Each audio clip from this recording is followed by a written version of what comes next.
Good morning everyone, कैसे हैं आप बच्चों। चलें तो आज डिस्कस करने वाले हैं क्लास 10th का chapter number 2 acid base and salt. ठीक है, प्रीवियस टर्न पे अपन ने डिस्कशन कर लिया था एसिड्स की सारी प्रॉपर्टीज। एसिड जो होते हैं सोर टेस्ट होता है, ब्लू लिटमस को किस में कन्वर्ट कर देते हैं, रेड में कन्वर्ट करते हैं, H+ आयंस देते हैं। ये आपके एसिड से बेटा। ठीक है, स्ट्रॉन्ग एसिड कौन कौन से होते हैं, HCl, H2SO4, HNO3। Weak acids कौन से होंगे बेटा, oxalic acid, lactic acid, acetic acid. This is the acetic acid का formula CH3COOH। On the behalf of acid की एक्वस और डाइल्यूशंस के बिहाफ पर दो तरीके की कॉन्सेंट्रेशन होती है, कॉन्सेंट्रेटेड एंड डाइल्यूट। नेक्स्ट उसके बाद अपन बात कर रहे हैं बेटा बेस।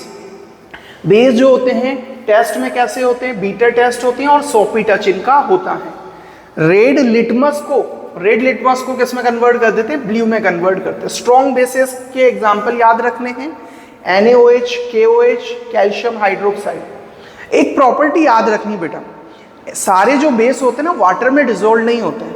कुछ बेस जो होते हैं वाटर में डिसॉल्व हो जाते हैं, मतलब कुछ बेस ऐसे होंगे जो वाटर में डिसॉल्व हो जाएंगे और कंप्लीटली आयंस दे देंगे, तो वो आपके कहलाते हैं एक और नाम से। उन्हीं बेसेस को अपन बोलते हैं एल्कलीज। जैसे NaOH, KOH वाटर में डिसॉल्व हो जाते हैं बेटा, पूरी तरीके से कंप्लीटली डिसोसिएट हो जाते हैं। These are the bases which are soluble in water, तो उनको क्या बोलते हैं, उन्हीं बेसेस को बोलते हैं अपन एल्कलीज। सॉल्ट कैसे बनते हैं बेटा, एसिड और बेस की आपस में रिएक्शन होती है, उससे सॉल्ट का फॉर्मेशन होता है। तो पिछले टाइम पे अपन ने डिस्कशन किया था इंडिकेटर्स के बारे में। इंडिकेटर्स आपके तीन तरह के होते हैं, plant based indicators, synthetic indicator and olfactory indicators. Indicators में एक बार जस्ट अपन रिवाइज कर लेते हैं, litmus, red cabbage leaf extract and flower of hydrangea and turmeric. ठीक है, चार तरह के नेचुरल इंडिकेटर्स है बेटा। फर्स्ट लिटमस जो होता है एसिडिक सॉल्यूशन में रेड कलर शो करता है और बेस में कैसा कलर शो करता है, ब्लू कलर शो करता है। रेड कैबेज लीफ एक्सट्रैक्ट है तो रेड कलर होगा बेटा एसिड में, और बेस में कैसा कलर होगा, ग्रीन कलर होगा। ठीक है, फ्लावर ऑफ हाइड्रेंजिया जो प्लांट होता है एसिड में कौन सा कलर देता है बेटा, ब्लू कलर देता है, और बेस में कैसा कलर देता है, पिंक। याद रखना है, फ्लावर ऑफ हाइड्रेंजिया जो होता है वो ब्लू कलर और बेस में कैसा कलर देता है, पिंक। टर्मरिक में एसिड में नो रिएक्शंस, बेस में रेड कलर होता है बेटा। सिंथेटिक इंडिकेटर्स में सबसे इंपॉर्टेंट है फिनाइल फिनोल्फ्थालीन और मिथाइल ओरेंज। ये दोनों बहुत इंपॉर्टेंट है, बहुत बार पूछे हुए। तो फिनाइल फिनोल्फ्थालीन एसिड में कलरलेस होता है बेटा, और बेस में कैसा कलर देता है, पिंक कलर देता है। मिथाइल ऑरेंज की अपन बात करते हैं तो एसिड में ये रेड कलर देता है और बेस में कैसा कलर देगा बेटा, येलो कलर देगा।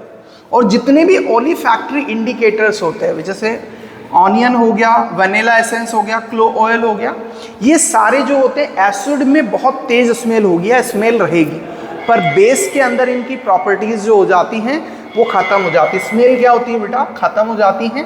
इन इंडिकेटर्स को अपन बोलते हैं एसिड बेस इंडिकेटर। ठीक है, तो नाउ अपन डिस्कशन करने वाले हैं यहाँ पर बहुत ही इंपॉर्टेंट आगे reactions, chemical properties of acid and base. Chemical properties of acid base के बारे में डिस्कशन करने वाले हैं।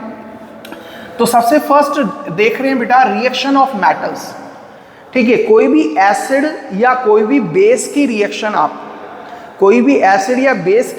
आप जब एसिड या बेस की रिएक्शन मेटल से कराते हो तो हमेशा दो चीज जनरेट होती है।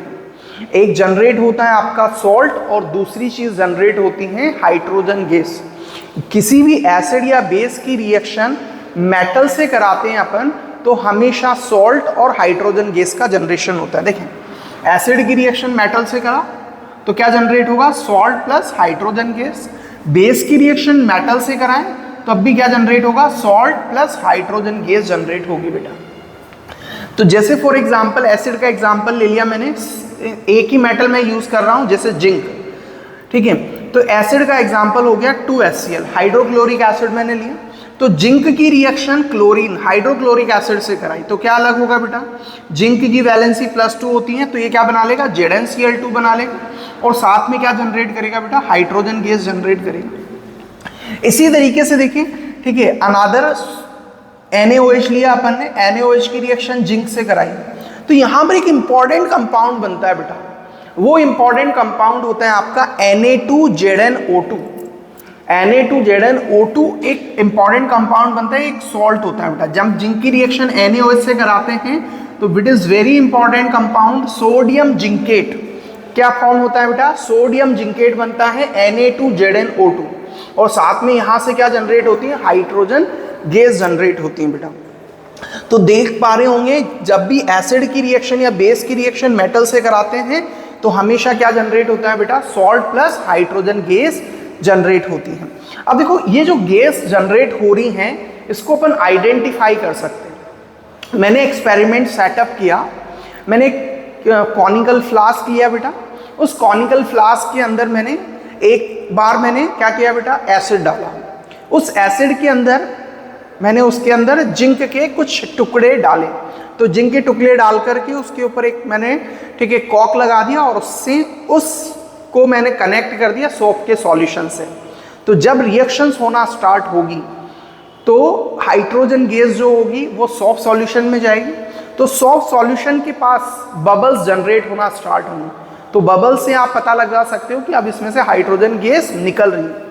अब उसके पास हाइड्रोजन गैस को आइडेंटिफाई करने के लिए आप उसके पास जलती हुई कैंडल लेकर के जाओ बेटा। तो वहां पर क्या होगा? पॉप साउंड जनरेट होगा, फटाफट आग भी लगेगी और पॉप साउंड जनरेट होगा। तो इस तरीके से अपन क्या कर सकते हैं? हाइड्रोजन गैस का टेस्ट कर सकते हैं, हाइड्रोजन गैस का पता लगा सकते हैं। तो आई होप आपको समझ में आया होगा कि हाइड्रोजन गैस का टेस्ट करने के लिए आप कैंडल लेकर के जाओगे तो कैसा साउंड जनरेट होगा बेटा? पॉप साउंड जनरेट होगा। और आपको याद हो गया होगा जब जिंक की रिएक्शन NaOH से कराते हैं तो क्या बनता है? Na2ZnO2 बनता है। क्या बनता है बेटा? Na2ZnO2, सोडियम जिंकेट बनता है यहाँ पर। Further second reactions, reaction of metal carbonate and metal hydrogen carbonate. देखिए बेटा, metal carbonate and metal hydrogen carbonate से रिएक्शन करा रहे हैं अपन एसिड और बेस की।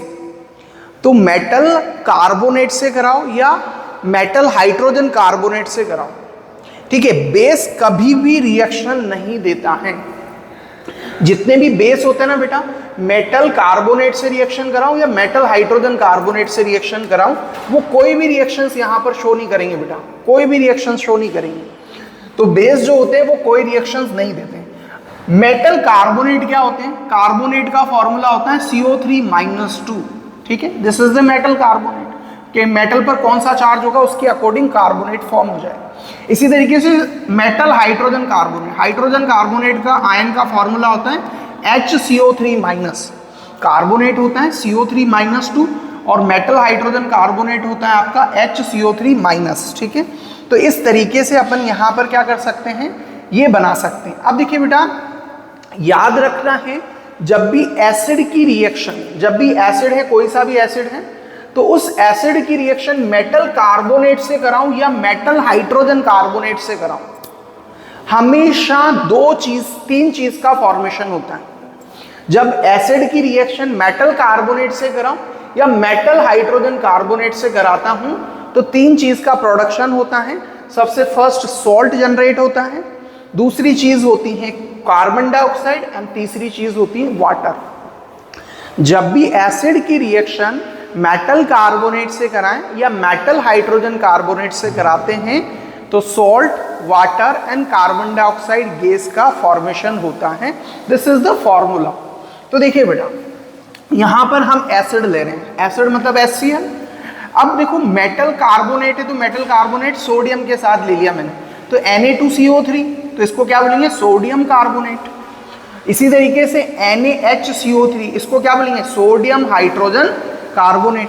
और इसी को तो आप जानते हो बेटा, NaCO3 को अपन क्या बोलते हैं? NaHCO3 जो होता है इसी को अपन क्या बोलते हैं? बेकिंग सोडा बोलते हैं। क्या बोलते हैं बेटा? बेकिंग सोडा बोलते हैं, सोडियम हाइड्रोजन कार्बोनेट। तो NaCO3 जो होता है आपका बेकिंग सोडा होता है।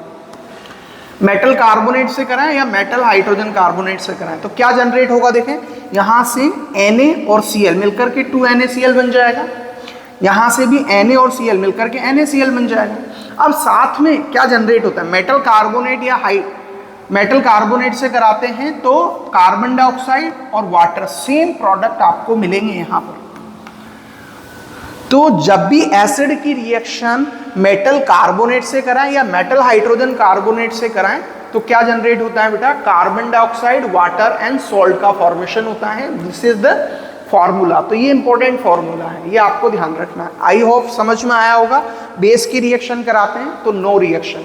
अब बेटा देखो, हाइड्रोजन जो गैस जनरेट हो रही है इस रिएक्शन के अंदर, तो हाइड्रोजन गैस का अपन डिटेक्शन कर सकते हैं। हाइड्रोजन गैस जो है उसको कैसे आइडेंटिफाई करें हम, तो हाइड्रोजन जो गैस होती हैं उसको, ठीक है, एक सॉल्यूशन से गुजारा जाता है। तो जैसे फॉर एग्जांपल एक्सपेरिमेंट सेटअप होता है, उस एक्सपेरिमेंट सेटअप में एनसीईआरटी में दिया हुआ है एक्सपेरिमेंट सेटअप, तो आप वहां से देख सकते हो। तो CO2 जो गैस है उसको कैल्शियम हाइड्रोक्साइड के सॉल्यूशन से पास किया जाता है। कैल्शियम हाइड्रोक्साइड जो होता है, ठीक है, आपका क्या होता है, स्लेक लाइम वाटर बोलते हैं अपन इसको। तो लाइम वाटर का सॉल्यूशन होता है और बिल्कुल ये ट्रांसपेरेंट होता है बेटा। अब जैसे ही आप इसके अंदर कैल्शियम हाइड्रोक्साइड के अंदर कार्बन डाइऑक्साइड गैस को क्या करते हो, पास करते हो बेटा, तो ये इसके साथ रिएक्ट करके कंपाउंड बनाती है CaCO3, कैल्शियम कार्बोनेट, और साथ में क्या जनरेट होता है, वाटर। और कैल्शियम कार्बोनेट क्या होता है आपका, इनसॉल्युबल कंपाउंड होता है। तो उसके अंदर सॉल्यूशन के अंदर कैसा कलर आ जाता है, मिल्की कलर आ जाता है। तो यहां पर क्या जनरेट होगा बेटा, मिल्की कलर। लाइम वाटर जो होगा ना वो कैसे कलर में कन्वर्ट हो जाएगा, मिल्की कलर में कन्वर्ट हो जाएगा। कैसे कलर में कन्वर्ट हो जाएगा, मिल्की कलर में कन्वर्ट हो जाएगा। अब फर्दर इसी की रिएक्शन यदि आपने और स्टार्टिंग में CO2 पास करी, कैल्शियम कार्बोनेट और वाटर जनरेट हो गया, लाइम वाटर जो है वो मिल्की कलर में कन्वर्ट हो गया बेटा। अब आप और ज्यादा क्वांटिटी में CO2, एक्सेसिव क्वांटिटी में आप क्या कर रहे हो, और CO2 को पास करते जा रहे हो उसी सॉल्यूशन के अंदर। तो अब धीरे धीरे वापस कलर जो होगा वो डिसअपियर होना स्टार्ट हो जाएगा बेटा, वापस कलर डिसअपियर होगा और वो कंपाउंड बना लेगा कैल्शियम हाइड्रोजन कार्बोनेट, CaHCO3 का होल 2, और मिल्की कलर वापस क्या हो जाएगा, डिसअपियर हो जाएगा, क्योंकि वो एक कैल्शियम हाइड्रोजन जो कार्बोनेट होता है वो सॉल्युबल कंपाउंड होता है। तो इस तरीके से आप क्या कर सकते हो, कार्बन डाइऑक्साइड गैस का पता लगा सकते हो। तो कार्बन डाइऑक्साइड गैस का पता लगाने के लिए टेस्ट किया जाता है, ये बहुत ही इंपॉर्टेंट है बेटा, ठीक है। इस टेस्ट के बिहाफ पर अपन बात करते हैं तो इस टेस्ट से CO2 गैस का पता लगाया जा सकता है। तो CO2 गैस का पता लगाने के लिए बहुत सिंपल रिएक्शंस, ठीक है। CO2 के लिए कैल्शियम हाइड्रोक्साइड का सॉल्यूशन लेंगे अपन, जिसको अपन किस नाम से जानते हैं बेटा, ठीक है, स्लेक लाइम के नाम से जानते हैं। स्लेक लाइम में CO2 पास करोगे तो कैल्शियम कार्बोनेट बनेगा, वो इनसॉल्युबल होगा, ठीक है, और कलर कैसा हो जाएगा, मिल्की कलर। और CO2 पास करने पर कैल्शियम हाइड्रोजन कार्बोनेट का फॉर्मेशन होगा और मिल्कनेस जो होगी वो डिसअपियर हो जाएगी बेटा। तो इस तरीके से CO2 गैस का अपन टेस्ट कर सकते हैं। नेक्स्ट अगली बात करते हैं अपन एसिड एंड बेस की आपस में रिएक्शन। तो आपको पता है जब भी एसिड और बेस आपस में रिएक्ट करते हैं तो क्या बनाते हैं, सॉल्ट एंड वाटर बनाते हैं। और इस रिएक्शन को ही किस नाम से जाना जाता है बेटा, न्यूट्रलाइजेशन रिएक्शन के नाम से जाना जाता है, ठीक है। तो आई होप आपको समझ में आ गया होगा। देखो फर्दर 1 मिनट में अपन रिवीजन करते हैं, वापस 1 मिनट के अंदर जस्ट रिवाइज करते हैं बेटा, ठीक है। तो सबसे फर्स्ट अपन ने यहां पर देखा एसिड या बेस की रिएक्शन आप किससे कराते हो, ठीक है, मेटल से। जब भी एसिड और बेस की रिएक्शन किसी भी मेटल से कराते हैं तो सॉल्ट प्लस हाइड्रोजन गैस का जनरेशन होता है। This is the first formula. जब NaOH की रिएक्शन जिंक से कराओगे तो एक कंपाउंड बनेगा Na2ZnO2, जिसको अपन क्या बोलते हैं, सोडियम जिंकेट बोलते हैं। और sodium zincate plus hydrogen gas generate हो। चलो बताओ हाइड्रोजन गैस को कैसे आप आइडेंटिफाई कर सकते हो, उसके पास जलती हुई मोमबत्ती लेके जाओगे तो पॉप साउंड जनरेट होगा, ठीक है। इसी तरीके से सेकेंड रिएक्शन, जब एसिड की रिएक्शन मेटल कार्बोनेट से कराओ या मेटल हाइड्रोजन कार्बोनेट से कराओ तो क्या जनरेट होगा बेटा, कार्बन डाइऑक्साइड, वाटर और सॉल्ट का फॉर्मेशन होगा, है ना। बेस जो होते हैं मेटल कार्बोनेट से और बाइकार्बोनेट से कोई रिएक्शन शो नहीं करते हैं बेटा। तो कार्बन डाइऑक्साइड गैस का कैसे पता लगा सकते हो, बिल्कुल टेस्ट कर सकते हैं। तो CO2 जो गैस है उसके अंदर लाइम वाटर जो है लाइम वाटर में आप पास करोगे, लाइम वाटर का फॉर्मूला CaOH का होल 2, तो क्या बन जाएगा, कैल्शियम कार्बोनेट। तो कलर कैसा आ जाएगा, मिल्की कलर हो जाएगा उसका, और मिल्की कलर वापस CO2 और एक्सेसिव में पास कर दिया आपने तो डिसअपियर हो जाएगा, और कंपाउंड क्या बनेगा, कैल्शियम हाइड्रोजन कार्बोनेट, और ये कंपाउंड कैसा होगा, सॉल्युबल होगा। तो पहला कलर मिल्की कलर होगा और बाद में वापस कलर डिसअपियर हो जाएगा, और this is the neutralisation reactions. ठीक है, चले आई होप आप इसको रिवाइज करें बेटा और लर्न करें। ठीक है, नेक्स्ट स्टैंड पे मिलते हैं।